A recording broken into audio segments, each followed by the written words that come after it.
मन से धन्यवाद करता हूं।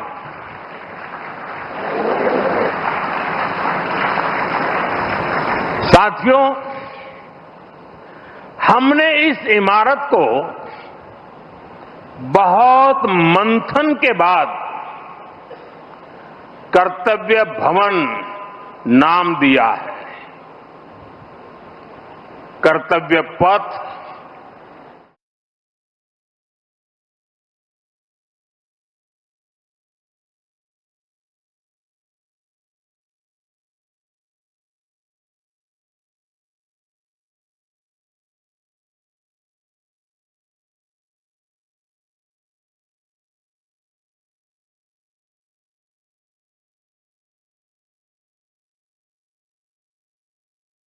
है। न मे पार्थ अस्ति कर्तव्यम त्रिषु लोकेषु किंचन नानवाप्तम अवाप्तव्यम वर्त एव च कर्मणि। अर्थात हमें क्या प्राप्त करना है, क्या प्राप्त नहीं करना है, इस सोच से ऊपर उठकर हमें कर्तव्य भाव से कर्म करना चाहिए। कर्तव्य भारतीय संस्कृति में ये शब्द केवल दायित्व या रिस्पॉन्सिबिलिटी तक सीमित नहीं है। कर्तव्य हमारे देश के कर्म प्रधान दर्शन की मूल भावना है। स्व की सीमा से परे सर्वस्व को स्वीकार करने की विराट दृष्टि,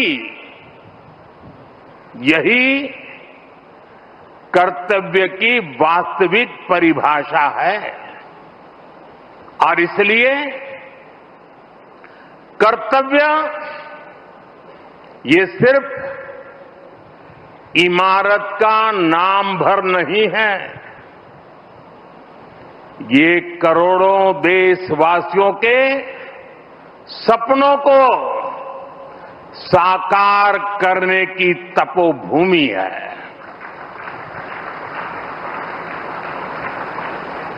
कर्तव्य ही आरंभ है, कर्तव्य ही प्रारब्ध है।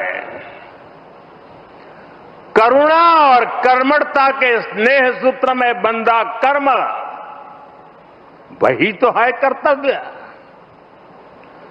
सपनों का साथ है कर्तव्य, संकल्पों की आस है कर्तव्य, परिश्रम की पराकाष्ठा है कर्तव्य। हर जीवन में ज्योत जला दे वो इच्छा शक्ति है कर्तव्य। करोड़ों देशवासियों के अधिकारों की रक्षा का आधार है कर्तव्य।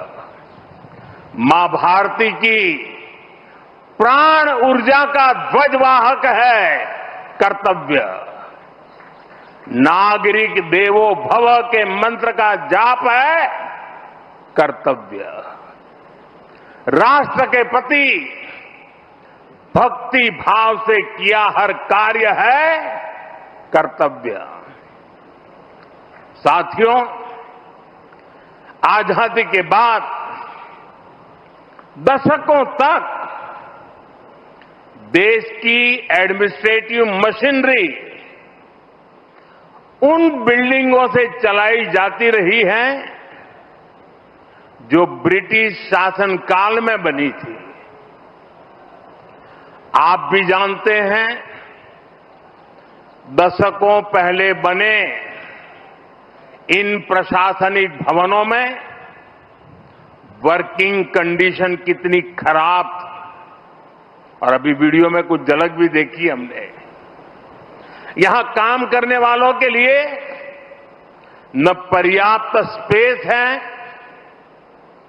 न रोशनी है, न जरूरी वेंटिलेशन है। आप कल्पना कर सकते हैं, होम मिनिस्ट्री जैसी महत्वपूर्ण मिनिस्ट्री करीब 100 साल से एक ही बिल्डिंग में अपर्याप्त साधनों के साथ चल रही थी। इतना ही नहीं, भारत सरकार के अलग अलग मंत्रालय दिल्ली के 50 अलग अलग जगहों से चल रहे हैं। इनमें से बहुत सारे मंत्रालय तो किराए की बिल्डिंग में है। इनके किराए पर जितने रुपए खर्च हो रहे थे, वो अपने आप में बहुत बड़ा आंकड़ा है। और वैसे पूरा हिसाब लगाएं तो बहुत बड़ा है, लेकिन अगर मोटा मोटा हिसाब लगाएं तो 1,500 करोड़ रुपया प्रति वर्ष इसमें जाता है। इतनी बड़ी राशि भारत सरकार अलग अलग मंत्रालयों के सिर्फ किराए पर खर्च कर रही है। इसके अलावा एक और दिक्कत, काम की वजह से स्वाभाविक है कि कर्मचारियों का यहां से वहां आना जाना भी होता है। अनुमान है कि हर रोज 8 से 10,000 कर्मचारियों को एक मंत्रालय से दूसरे मंत्रालय में आना जाना पड़ता है। अब इसमें भी सैकड़ों गाड़ियों का मूवमेंट होता है, खर्च होता है, सड़कों पर ट्रैफिक बढ़ता है, कितना समय खराब होता है। और इन सब से काम में भी इनएफिशिएंसी के सिवाय कुछ नहीं रहता है। साथियों, 21वीं सदी के भारत को 21वीं सदी की आधुनिक व्यवस्थाएं चाहिए, इमारतें भी चाहिए। ऐसी इमारतें जो टेक्नोलॉजी, सुरक्षा और सुविधा के लिहाज से बेहतरीन हो, जहां कर्मचारी सहज हो, फैसले तेज हो। टीम मीटिंग स्ट्रेस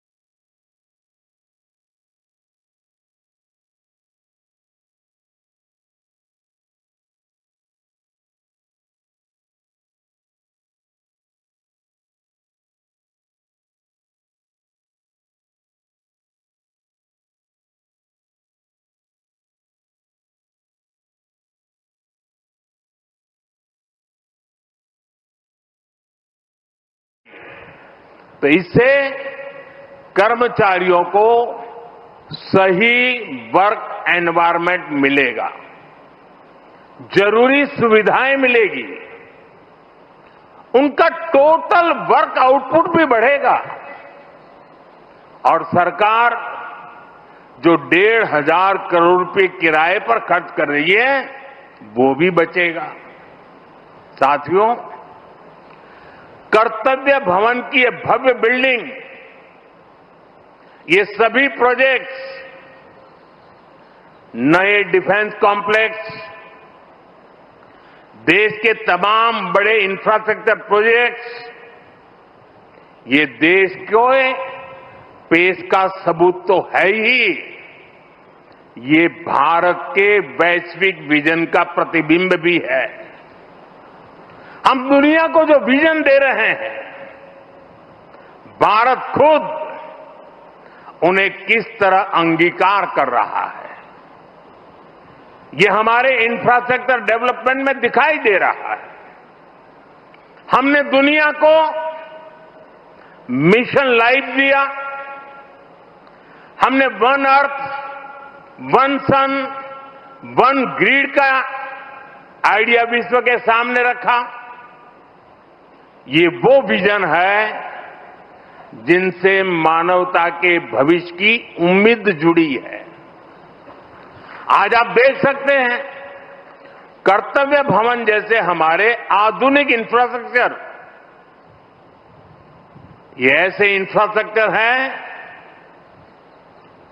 जिनकी आत्मा प्रो पीपल है और इनका स्ट्रक्चर प्रो प्लेनेट है। कर्तव्य भवन में भी रूफटॉप पर सोलर पैनल्स लगाए गए हैं। वेस्ट मैनेजमेंट के लिए एडवांस सिस्टम को इसमें इंटीग्रेट किया गया है। ग्रीन बिल्डिंग्स का विजन अब भारत में विस्तार ले रहा है। साथियों, हमारी सरकार एक होलिस्टिक विजन के साथ भारत के नवनिर्माण में जुटी है। देश का कोई भी हिस्सा आज विकास की धारा से अछूता नहीं है। अगर दिल्ली में संसद की नई इमारत बनी है तो देश में 30,000 से ज्यादा पंचायत भवन भी बने हैं।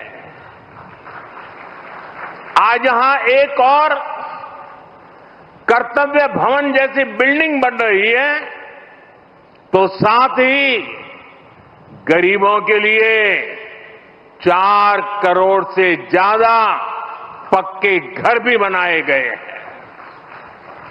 यहां नेशनल वॉर मेमोरियल बना है, पुलिस मेमोरियल बना है, तो देश में 300 से ज्यादा नए मेडिकल कॉलेज भी बनाए गए हैं।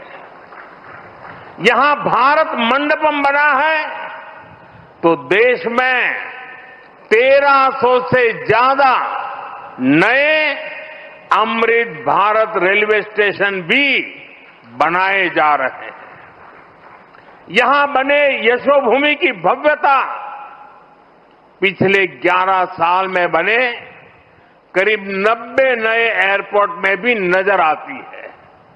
साथियों, महात्मा गांधी कहते थे, अधिकार और कर्तव्य एक दूसरे से जुड़े हुए हैं। कर्तव्य के पालन से ही हमारे अधिकारों को बल मिलता है।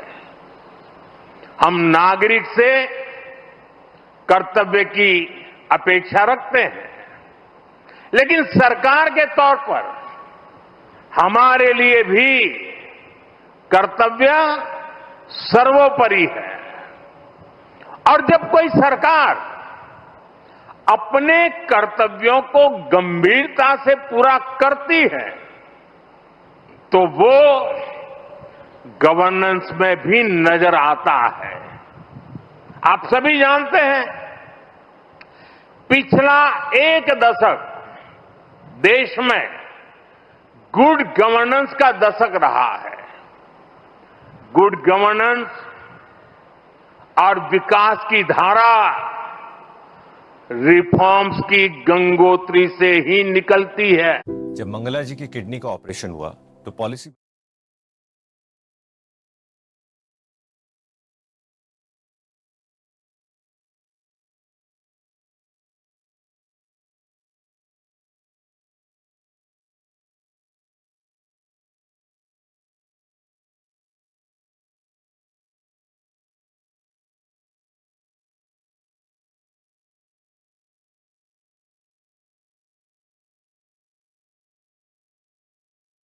बेहतर बनाना,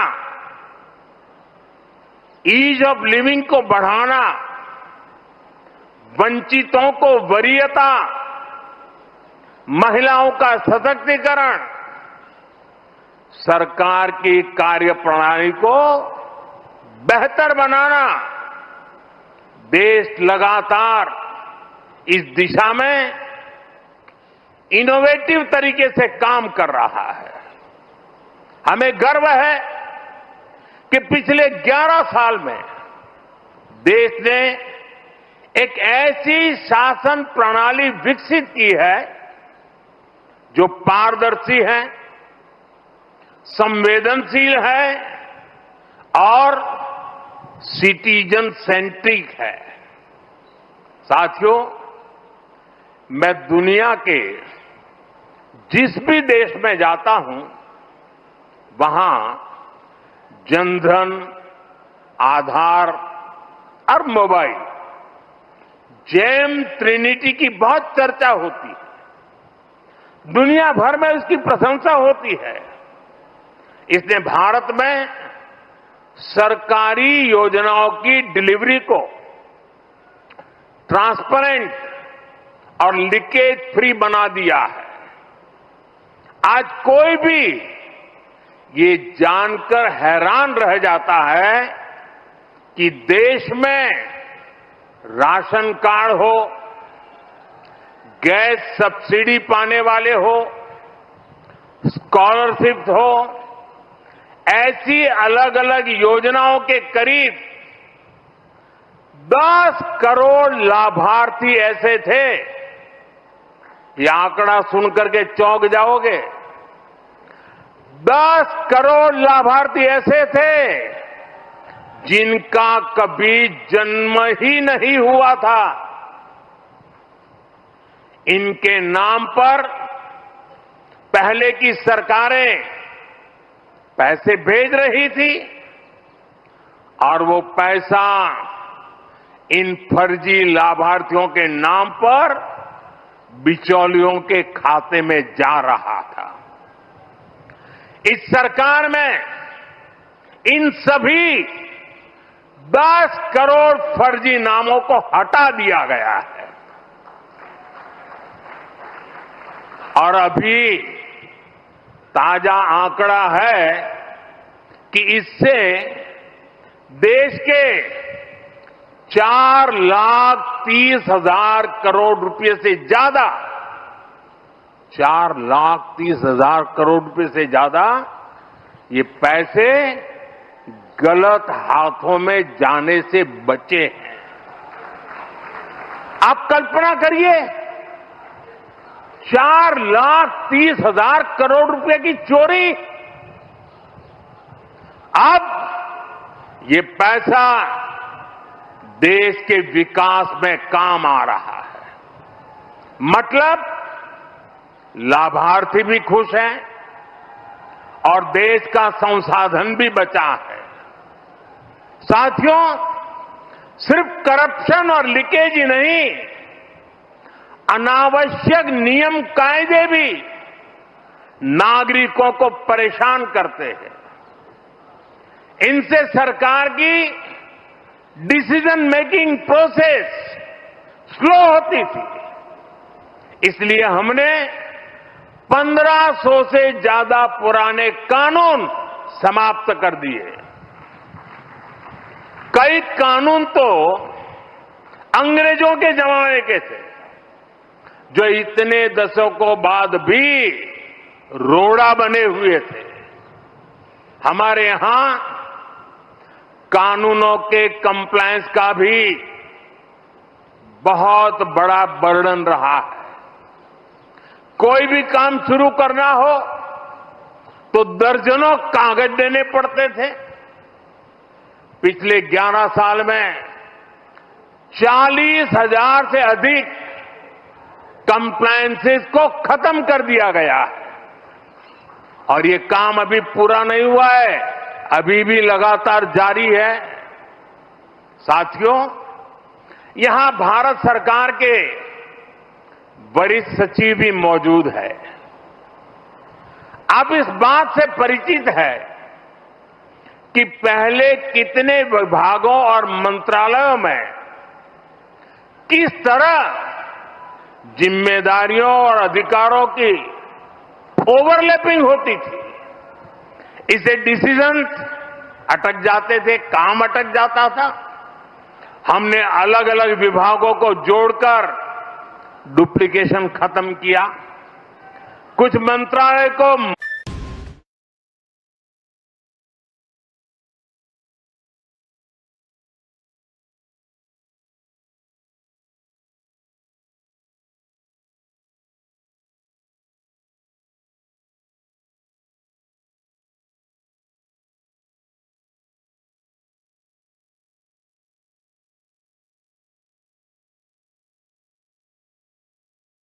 मंत्रालय बनाया गया। हमारे नौजवानों के लिए स्किल डेवलपमेंट मिनिस्ट्री बनी। इन फैसलों से आज सरकार की एफिशिएंसी भी बढ़ी है, डिलीवरी भी तेज हुई है। साथियों, हम सरकार के वर्क कल्चर को भी अपग्रेड करने के लिए काम कर रहे हैं। मिशन कर्मयोगी, iGOT जैसे डिजिटल प्लेटफॉर्म हमारे गवर्नमेंट एम्प्लॉइज को इनके जरिए आज टेक्निकली एम्पावर किया जा रहा है। E office, file tracking, digital approval एक ऐसी व्यवस्था बन रही है जो फास्ट भी है और ट्रेसेबल भी है। साथियों, जब हम किसी नए घर में जाते हैं तो हमारे भीतर एक नया उत्साह होता है। हमारी ऊर्जा पहले से कई गुना ज्यादा हो जाती है। अब आप उसी जोश के साथ इस नए भवन में अपने दायित्वों को आगे बढ़ाएंगे। आप जिस किसी भी पद पर हैं, आप अपने कार्यकाल को यादगार बनाने के लिए काम करिएगा। जब आप यहां से जाएं,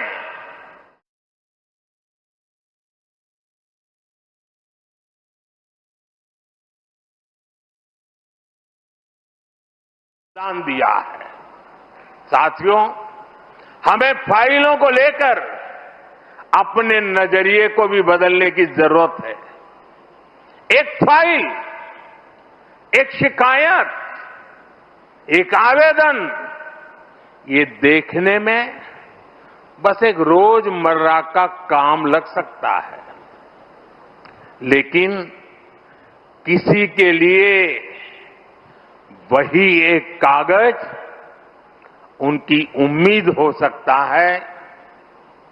एक फाइल से कितने ही लोगों का पूरा जीवन जुड़ा हो सकता है। अब जैसे कोई फाइल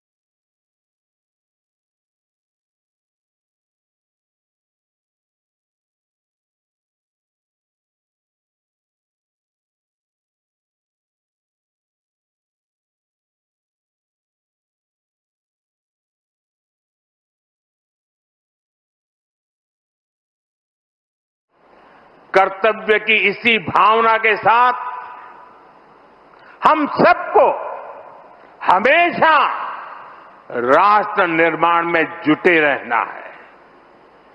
हम सबको ये हमेशा याद रखना है, कर्तव्य की कोख में ही पलते हैं विकसित भारत के सपने। साथियों, वैसे आज ये आलोचना का अवसर नहीं है, लेकिन ये अवसर आत्ममंथन का जरूर है। कितने ही देश जो हमारे साथ साथ आजाद हुए थे,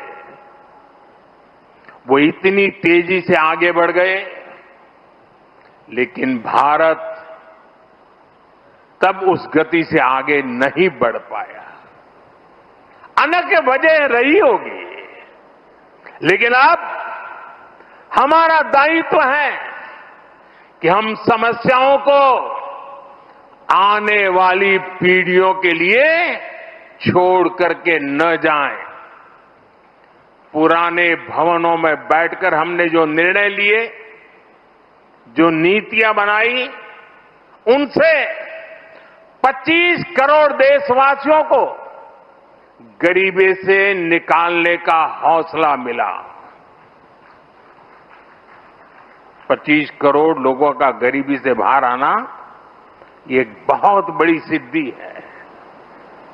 लेकिन मैं हर काम के बाद भी कुछ न कुछ नया ही सोचता रहता।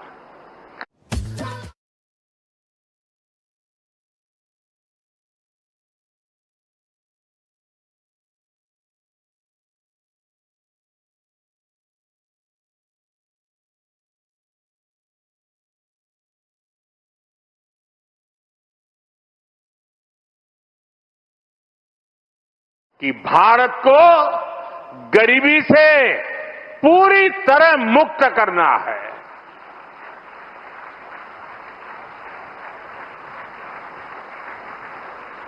इन्हीं भवनों से विकसित भारत का सपना साकार होगा। ये लक्ष्य हम सबके प्रयासों से ही पूरा होगा।